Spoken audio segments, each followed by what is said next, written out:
un evento muy importante. Esta publicación, casi sobra decirlo, se ha convertido en una referencia obligada para todos los actores del sistema. Este ya es una especie de foro necesario todos los años para entender lo que está pasando con nuestro sistema de salud. Me leí el libro juiciosamente, de la primera página a la última, el subrayado y todo, miren. Hice la tarea. Y como resultado de la tarea voy a hacer dos tipos de comentarios. Primero, un comentario sobre las estadísticas y sobre la evolución de los indicadores. Y segundo, un comentario sobre las recomendaciones y sobre algunos comentarios que ustedes también hacen en el primer capítulo, no fueron mencionados, sobre el proyecto de ley estatutaria en particular, donde, dicho sea de paso, yo creo que ustedes hacen un excelente análisis de la ley. Los puntos que mencionan son puntos de preocupación, también lo han sido para nosotros. Y yo creo que dicen lo que a veces no se ha dicho, y es que ¿no se oye bien? Toca hablar más duro entonces, toca hablar un poco más duro. Dicen lo que a veces no se ha dicho, y es que el proyecto nunca trató de acabar con la tutela.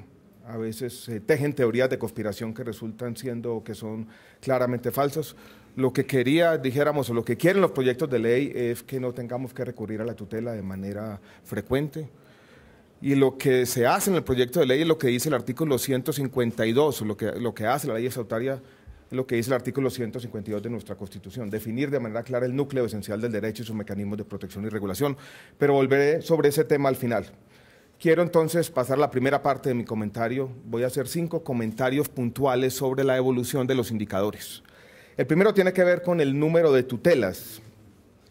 Tenemos 114.000 tutelas, o tuvimos, mal contadas, el año 2012.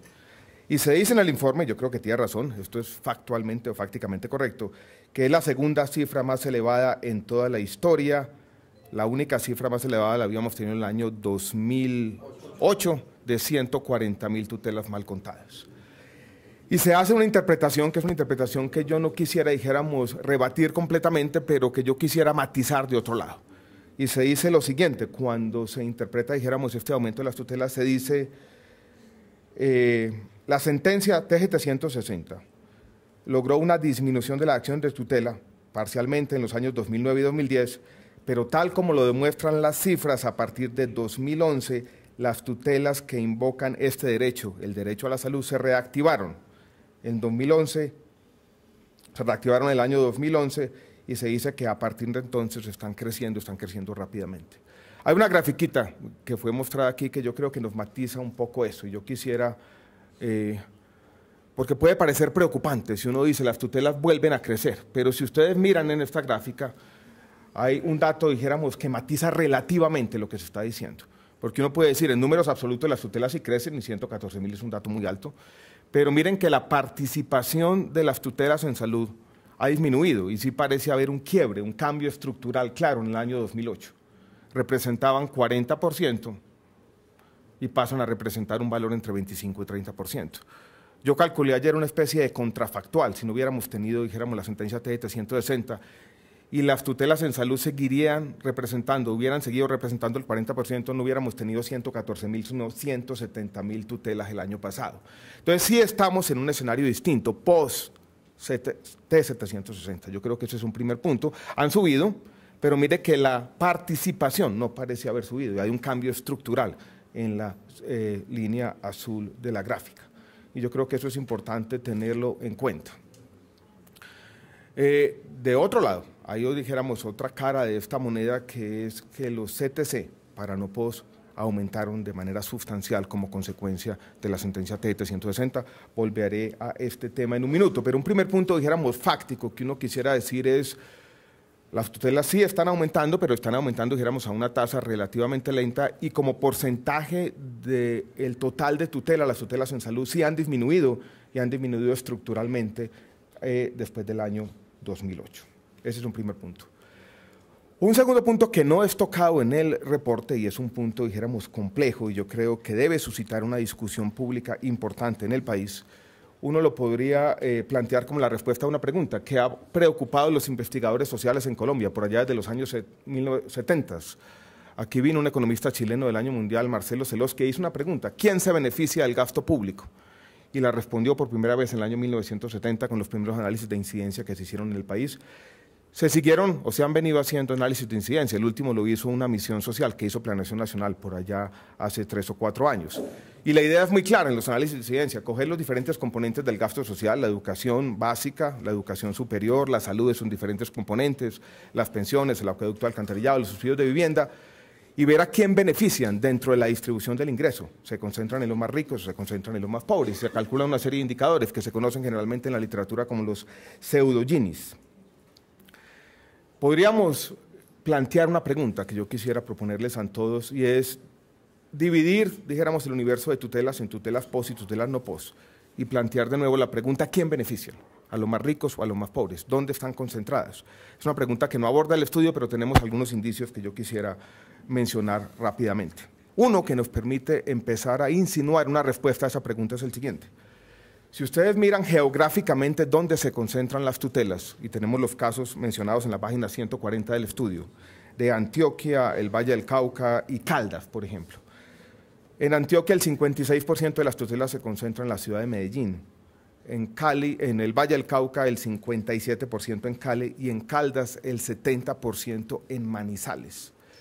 Y si ustedes miran en Bogotá la distribución de las tutelas por EPS, muchas están concentradas en el régimen contributivo. No tenemos desafortunadamente esa división en tutelas pos y no pos, y yo tengo la impresión de que las tutelas no pos, sobre todo, están muy concentradas en los sectores más pudientes de la población. Y les doy un dato que no viene de las tutelas, sino del gasto no pos en total, que nos muestra que el 50% de ese recobros no pos está concentrado en el 20% más rico de la población. Entonces yo creo que este es, dijéramos, una dimensión no plenamente conocida, sobre todo de las tutelas no pos y de los CTC. Y es que son regresivos, digámoslo claramente. Este es un gasto regresivo. Yo me tomé a la tarea hace 3 semanas de calcular los pseudo-Ginis para compararlo con otro tipo de gasto. Y si uno tiene en cuenta, estoy hablando solamente del universo del régimen contributivo, si uno tiene en cuenta que el régimen subsidiado en el tema del no pos tiene, dijéramos, unos pagos mucho menores, ese pseudo-Gini está por el lado de 0.5, 0.6, que nos diría que solamente los subsidios a las pensiones son más regresivos que los recobros no pos. Y yo creo que el país tiene que dar, yo no quiero extraer conclusiones de política pública porque son complejas, y uno podría decir lo que tenemos que hacer es extender el no pos a toda la población, no necesariamente quitárselo a quien lo está beneficiando. O sea, las conclusiones de política pública no son inmediatas, pero sí tenemos como sociedad que lidiar con un hecho que puede ser inquietante, y es que esos pagos de recobros, vuelvo y repito, han beneficiado a los sectores más pudientes de la población. Son un gasto muy regresivo, concentrado en las principales ciudades y dentro de las principales ciudades en los quintiles más altos de la población. Es una inquietud, yo creo que importante, y es una dimensión que no se toca en el estudio, no es fácil, pero yo creo que vale la pena que la tengamos en cuenta a la hora de hacer estos análisis. Ese era mi segundo punto.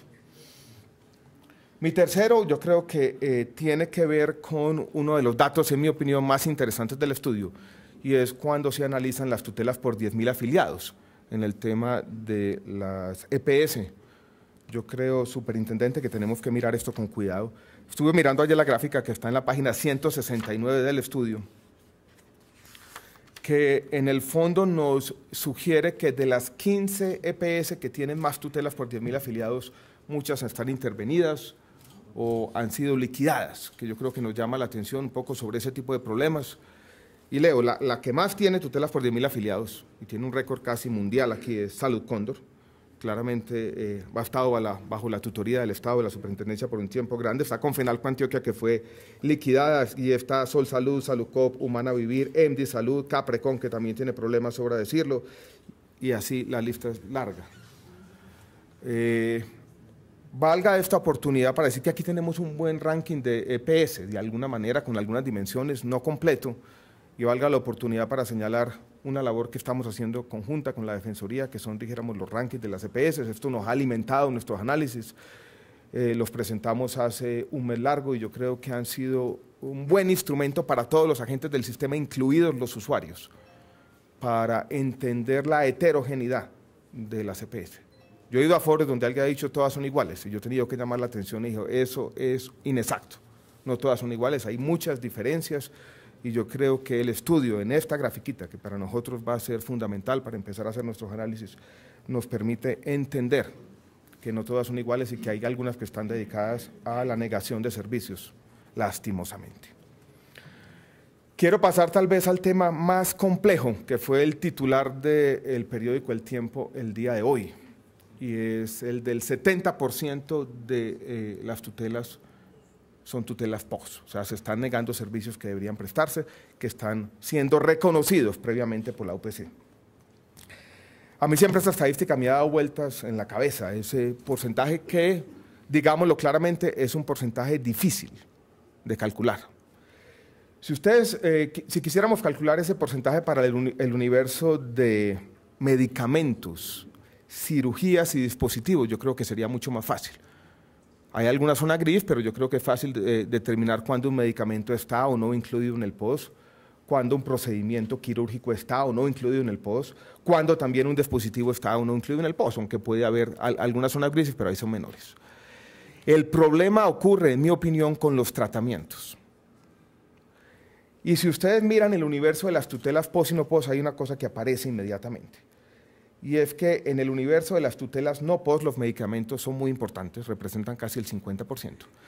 Pero en el universo de las tutelas POS, de las que más nos preocupan porque parece mostrar negación sistemática de servicios por cosas que ya están cubiertas y por lo tanto que ya han sido pagadas, en ese universo los tratamientos son muy importantes.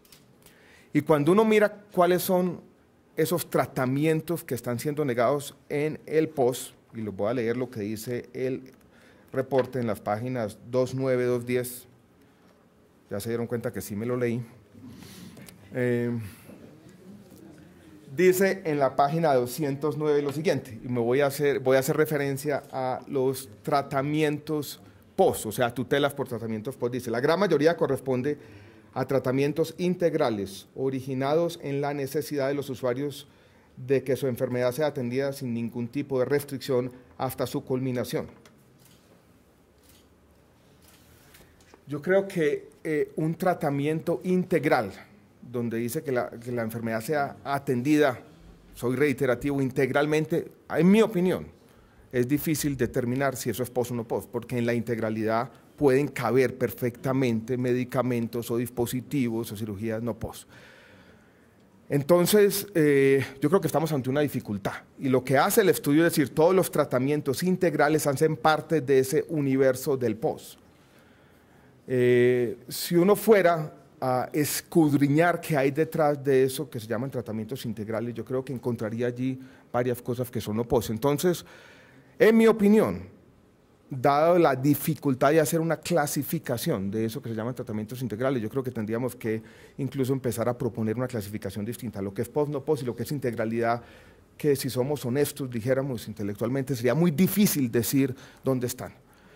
Eso para decirles que ese porcentaje del 70% es un porcentaje que tenemos que empezar a mirar con cuidado, porque vuelvo y repito, del universo de las tutelas POS, los tratamientos representan el 40% y de esos tratamientos POS, los tratamientos integrales son casi todos, o todos en muchos casos. Entonces, si tienen comentarios, con mucho gusto, pero yo tengo esa duda. Y siempre me ha parecido que ese es un porcentaje, dijéramos, complicado y más difícil de calcular de lo que parece en primera instancia, que tiene implicaciones de política pública claras y que tiene además un impacto importante, miren que ha sido reiterado y enfatizado por los medios de comunicación sobre la confianza pública y la legitimidad de nuestro sistema. Entonces, si quiere ahora podemos dar una discusión sobre el tema, pero es una inquietud, creo yo, válida, que quiero dejar sobre la mesa. Un quinto punto tiene que ver sobre los tratamientos no POS, en particular un grupo de tratamientos que ustedes llaman la atención, que son las terapias ABA. Ustedes hacen mención aquí de el tipo de terapias ABA que han encontrado, musicoterapias, equinoterapias y terapias asistidas con perros y también las hidroterapias. El reporte llama la atención sobre el aumento de estas terapias ABA, aumento que a nosotros nos preocupa. Lo digo claramente porque, primero, hay un hecho que tendríamos que discutir, es que la evidencia científica sobre la eficacia y la efectividad de algunas de estas terapias ABA es cuestionable, por decirlo menos. Segundo, que tenemos alguna evidencia que nos preocupa aún más allá de la evidencia científica, y es que algunas de estas terapias ABA parecen estar direccionadas a algunos prestadores particulares. Tenemos jueces que han direccionado 200, 300 tutelas por terapias ABA a una misma IPS, y eso está ocurriendo en algunas regiones de la costa Caribe, y nos preocupa.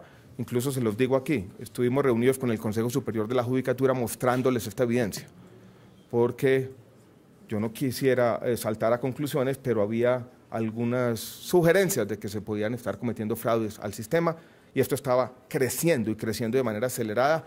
Los cálculos nuestros mostraban que por terapia ABA íbamos a tener que pagar 50.000 millones de pesos. Eso es un montón de plata.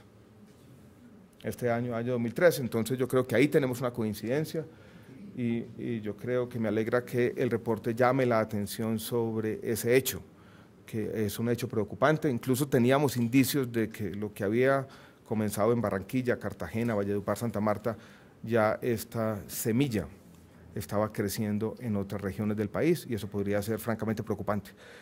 No queremos demonizarlas tampoco, y les confieso también que yo tuve una reunión con algunos terapistas serios, que son muy poquitos, 2 personas incluso que tienen doctorados en el tema. Estuvimos de alguna manera examinando la evidencia de algunas terapias ABA que se hacen bien, pero tengo que decirlo, son la gran minoría, confesado por ellos mismos.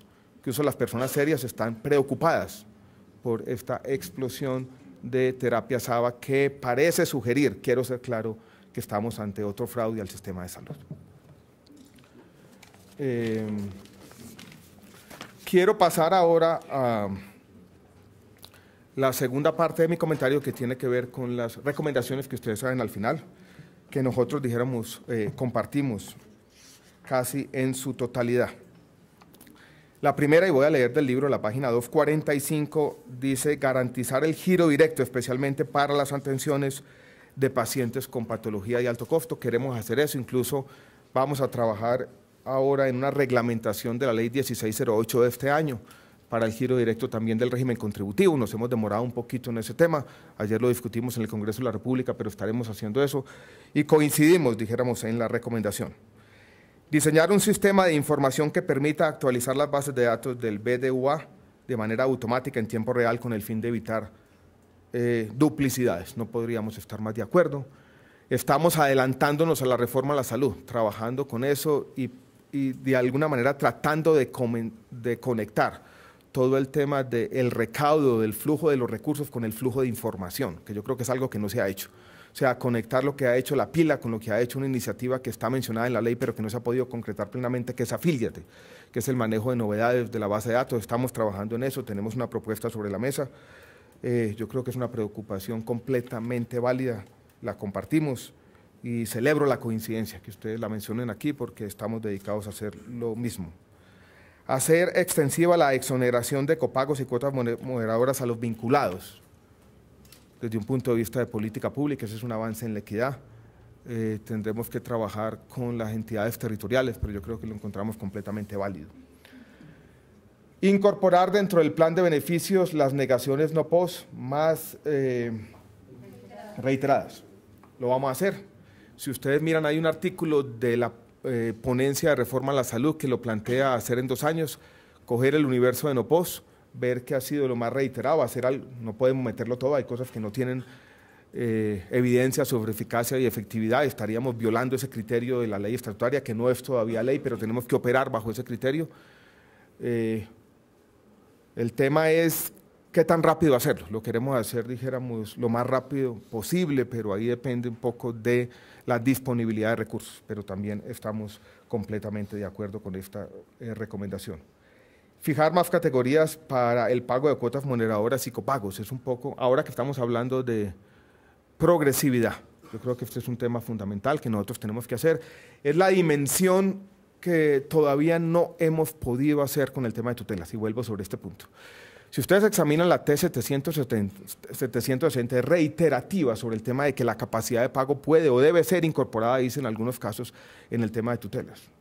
Pero es muy difícil. Las tutelas que mencionan la capacidad de pago, o que niegan una tutela porque simplemente dicen, bueno, este medicamento no puede ser importante para el tratamiento, pero tenemos una persona que tiene ingresos mensuales de 20 millones, pues podría pagarlo.